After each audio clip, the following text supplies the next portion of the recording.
ഇപ്പോൾ ജീവൻ ഈ കണക്കുകൾ അങ്ങനെയെങ്കിൽ അതെത്രയായി മാറും?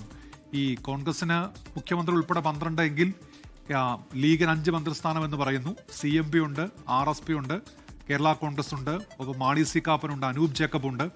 അപ്പോൾ ഈ ഇവരുടെയൊക്കെ കാര്യത്തിൽ എന്തായിരിക്കും തീരുമാനം?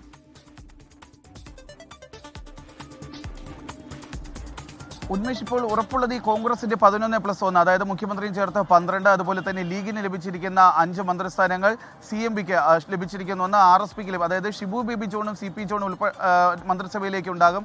ഒരു അനിശ്ചിതത്വമുള്ളത് മാണി സി കാപ്പന്റെയും അനൂപ് ജേക്കബിന്റെ കാര്യത്തിലാണ്. ഇവർ രണ്ടുപേരും മന്ത്രിസഭയിലേക്ക് ഉണ്ടാകുമോ എന്നുള്ള കാര്യത്തിൽ ഇപ്പോഴും ഒരു അവ്യക്തത തുടരുകയാണ്. പ്രത്യേകിച്ച് കോട്ടയത്ത് നിന്ന് ചാണ്ടി ഉമ്മൻ കോൺഗ്രസിന്റെ ടിക്കറ്റിൽ തന്നെ മന്ത്രിസഭയിലേക്ക് ഉണ്ട്. അദ്ദേഹം KCയുടെയും അതുപോലെ തന്നെ VD സതീഷിന്റെ പട്ടികയിൽ അദ്ദേഹത്തിന്റെ പേരുണ്ട്. അതങ്ങനെ ചാണ്ടി ഉമ്മന്റെ കാര്യം ഇപ്പോൾ ഔദ്യോഗികമായ ഒരു സ്ഥിരീകരണം വന്നിരിക്കുകയാണ്. പക്ഷേ ഈ ഘടകകക്ഷികളായ അനൂപ് ജേക്കബിന്റെയും അതുപോലെ മാണി സി കാപ്പന്റെയും കാര്യത്തിൽ ഇതുവരെ ഒരു വ്യക്തത വന്നിട്ടില്ല. അവർ ടേം വ്യവസ്ഥയിൽ 2.5 വർഷം വീതം ആകുമോ മന്ത്രിസഭയിലേക്ക് എത്തുക എന്നുള്ളൊരു കാര്യം കൂടി ഇപ്പോൾ ഉറ്റുനോക്കേണ്ടത്. അത് സംബന്ധിച്ചുള്ള ചർച്ചകൾ കൂടിയാണ് നടക്കുന്നത്. എന്തായാലും അല്പസമയത്തിനകം തന്നെ അനൂപ് ജേക്കബ് കൂടി ഇങ്ങോട്ടേക്ക് എത്തുമെന്നുള്ളൊരു കാര്യം കൂടി നമുക്കിപ്പോൾ സ്ഥിരീകരിക്കാനാവുന്നുണ്ട്. അത് സംബന്ധിച്ചിട്ടുള്ളൊരു ചർച്ചകൾ കൂടി നടക്കും. RMP ഇതുവരെയും അവരൊരു മന്ത്രിസ്ഥാനമോ അതുപോലെ സ്പീക്കർ സ്ഥാനമോ ഒന്നും തന്നെ നിലവിൽ ആവശ്യപ്പെട്ടിട്ടില്ല.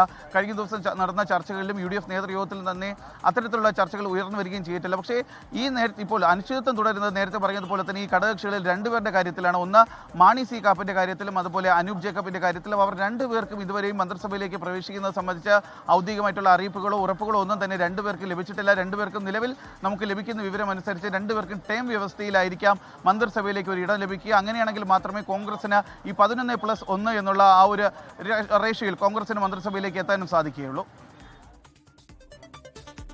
ശരി, ജിബിൻ ജെബിയാണ് വിവരങ്ങൾ നൽകിയത്. മന്ത്രിസഭാ രൂപീകരണവുമായി ബന്ധപ്പെട്ട് തിരക്കിട്ട ചർച്ചകൾ ഇപ്പോൾ തലസ്ഥാനത്ത് നടക്കുകയാണ്. KPCC ആസ്ഥാനത്ത് കൂടിക്കാഴ്ചകൾ തുടരുന്നു.